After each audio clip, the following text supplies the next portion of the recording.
Hi all, today we are going to see a question from GATE 2019 Mechanical Paper 1, question number 40. So you are being given a system like this, a beam, straight prismatic beam of length pi meter. It is pinned at two joints and you are being given other parameters of this particular system. So what are you supposed to find is the minimum temperature rise required to cause Euler buckling. So the question is like it is being rod is being heated. Because of heating there will be some buckling possibility in this particular rod. So you need to find what is that minimum temperature rise required to cause that buckling of the beam. So if you want to know more details about this kind of problems or the concept regarding buckling and all, you can check out NPTEL lecture Mechanics of Solids by Professor Priyanka Ghosh, IIT Kanpur. So let's go ahead with the problem. So before going into the problem, these are the useful data that we'll be using in this particular problem. So you can see this is the functional form for thermal stresses.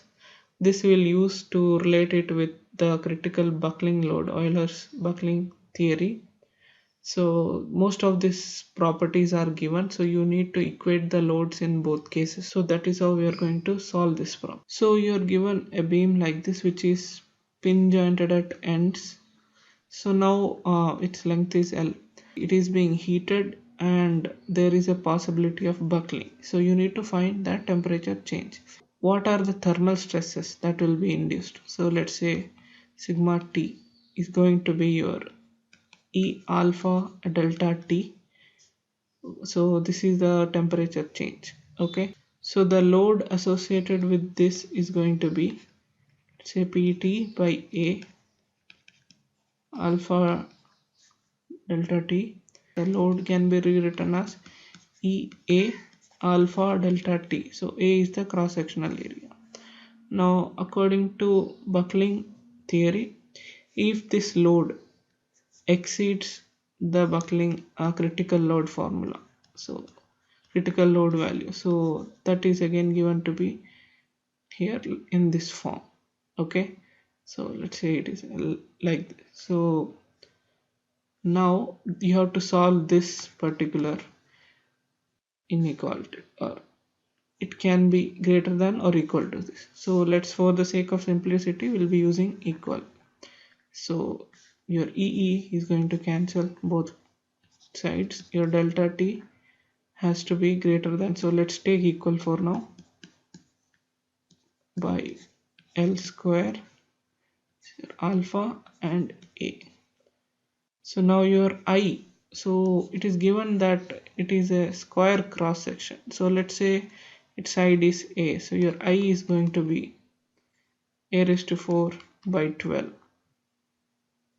So using these values into the equation, you can write pi square into I is A raised to 4 by 12, and then L square, so here L is capital L, into alpha into A square. A square is your area, so this 2 will make it A square. So this is again going to be pi square. Now your L is given, capital L is going to be pi meter. So pi meter you convert it into mm into alpha, which is 3 into 10 raised to minus 6 into 12.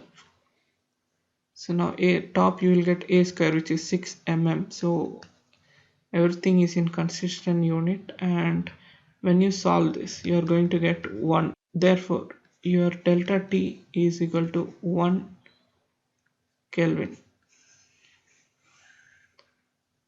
So this is your final answer. Here the important trick was, what is your length, which was in meter, pi meter.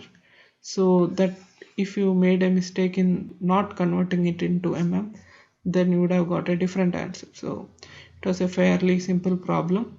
I hope you understood this problem. You can check out the NPTEL lectures for understanding buckling and as well as the thermal stresses. So thank you.